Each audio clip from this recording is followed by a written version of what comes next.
ஆண்டவரும் இரட்சகருமாகிய இயேசு கிறிஸ்துவின் நாமத்தில் கல்வாரியின் தொனி நேயர்களுக்கு வாழ்த்துக்கள். மறுபடியும் கல்வாரி தொனி நிகழ்ச்சிக்கூடாக உங்களை சந்திப்பதிலே மிகவும் மகிழ்ச்சி அடைகிறோம். சில வாரங்களாக தடைப்பட்ட இந்த நிகழ்ச்சியை நாங்கள் இன்றிலிருந்து மறுபடியும் ஆரம்பிக்கிறோம். எங்களுக்காக ஜெபியுங்கள். இந்த நிகழ்ச்சி மூலமாக ஆயிரக்கணக்கான மக்கள் இயேசுவின் அன்பை அறிய வேணும், இயேசுவின் அற்புதங்களை குறித்து கேள்விப்பட வேண்டும், ரட்சிக்கப்பட வேண்டும், தேவனுடைய ராஜ்யத்துக்குள்ளே சேர்த்து கொள்ளப்பட வேண்டும். உங்களுடைய ஜெபம் எங்களுக்கு மிகவும் மிகவும் அவசியமாக இருக்கிறது. இன்றைய நாளில் லூக்கா எழுதின நற்செய்தி நூல் 18ஆம் அதிகாரத்தில் 2 வசனங்களை செய்திக்கு ஆதாரமாக நான் வாசிக்கிறேன். லூக்கா எழுதின நற்செய்தி நூல் 18ஆம் அதிகாரம். இந்த அதிகாரத்திலே நாங்கள் ஒரு குருடனை குறித்த ஒரு சம்பவத்தை நாங்கள் வாசிக்கிறோம். அதிலே நான் 33வது வசனத்தை நான் உங்களுக்காக வாசிக்கிறேன். லூக்கா எழுதின சுவிசேஷம் 18ஆம் அதிகாரத்திலே 35ஆம் வசனம் கவனியுங்கள்.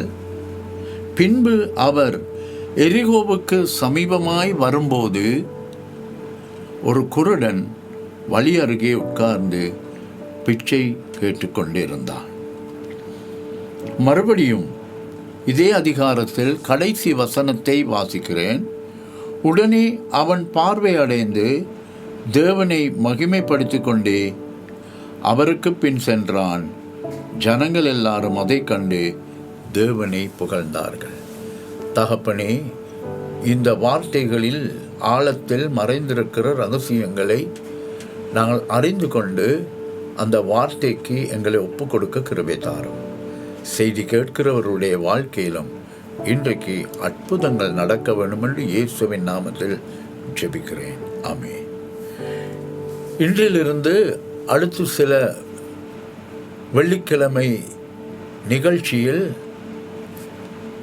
லூக்கா எழுதின சுவிசேஷம் 18ஆம் அதிகாரம் 35ஆம் வசனத்திலிருந்து 43ஆம் வசனம் வரை மறுபடியும் இந்த சம்பவத்தை சரியாக விளங்கிக் கொள்ள வேண்டும் என்றால் மாற்கு எழுதின சுவிசேஷம் 10ஆம் அதிகாரம் 40ஆம் வசனத்திலிருந்து 53ஆம் வசனம் வரையும் நீங்கள் வாசித்து பார்க்க வேண்டும்.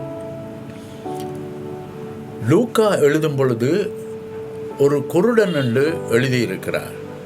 ஆனால் மாற்கு எழுதும் பொழுது அவனுடைய பெயர் பார்த்திமேயு என்று எழுதியிருக்கிறதை பார்க்கிறோம். ஆகவே நீங்கள் வேதத்தில் இருக்கிற சத்தியங்களை அறிந்து கொள்ள வேண்டும் என்றால் வேதத்திலே ஒரு சம்பவத்தை குறித்து எழுதப்பட்டிருக்கிற எல்லா வேத பகுதிகளையும் வாசித்து பார்க்க வேண்டும். அப்பொழுதுதான் அதில் மறைந்திருக்கிற இரகசியங்களை நீங்கள் கண்டுபிடிப்பீர்கள். இன்றைக்கு ஆரம்பிக்கப்படுகிற இந்த செய்திக்கு தலைப்பு வாழ்க்கையில் இடம் மாற்றம் பெற்றவன்.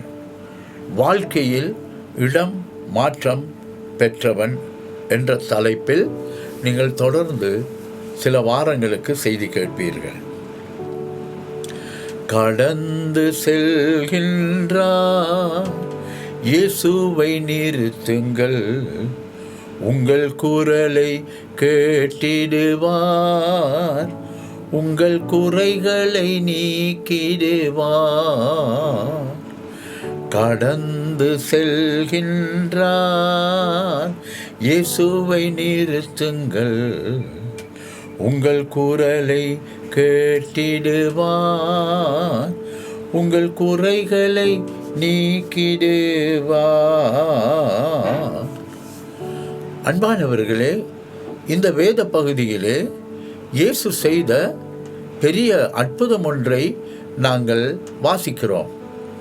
பார்த்திமேயு என்ற ஒரு குருடன் வழி அருகே உட்கார்ந்து பிச்சை கேட்டுக்கொண்டிருந்தவனுடைய வாழ்க்கையில் நடந்த ஒரு பெரிய அற்புதத்தை குறித்து நாங்கள் இன்றைக்கு செய்தியை ஆரம்பிக்க போகிறோம். ஆகவே உங்களுடைய பைபிளையும் எடுத்துக்கொண்டு கவனமாக இந்த செய்திக்கு செவி கொடுக்கும்படியாக கேட்டுக்கொள்ளுகிறேன். இவனுடைய பெயர் மாற்கு எழுதும் பொழுது பார்த்திமேயு என்று எழுதியிருக்கிறார்.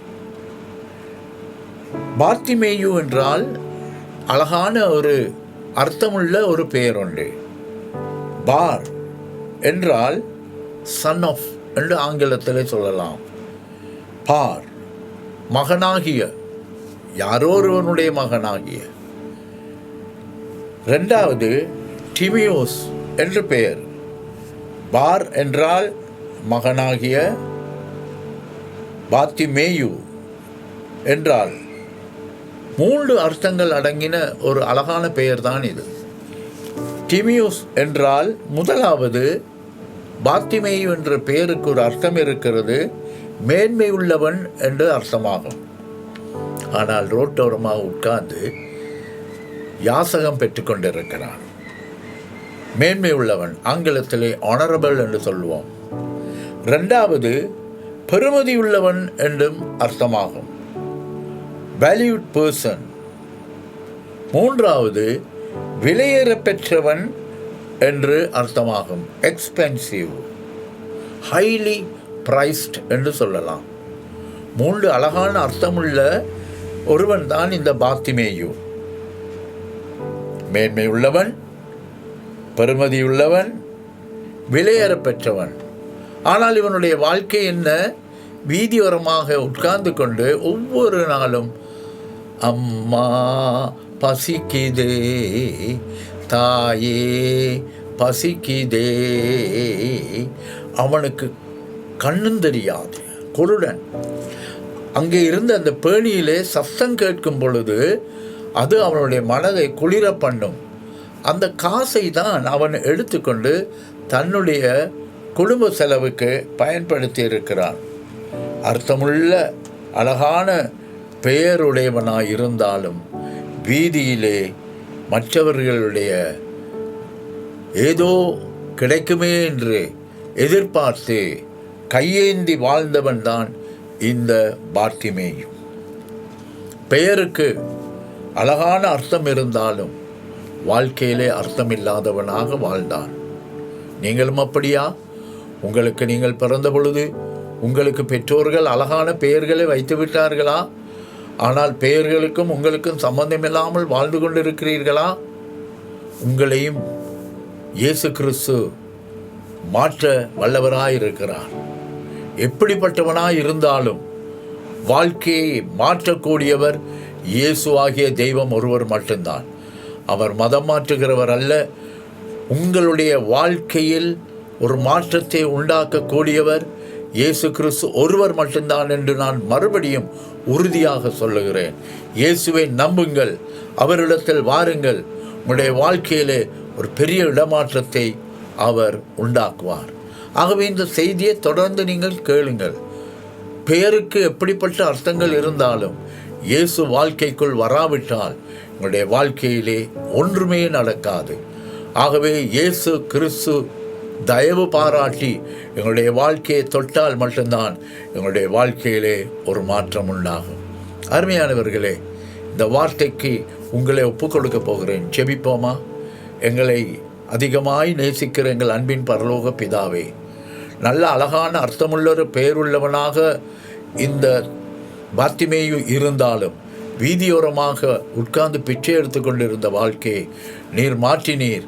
அதுபோல இன்றைக்கு செய்தி கேட்டிருக்கிற ஒவ்வொருவருடைய வாழ்க்கையிலும் ஒரு பெரிய மாற்றத்தை உண்டாக்கும்படியாக கேட்கிறேன்.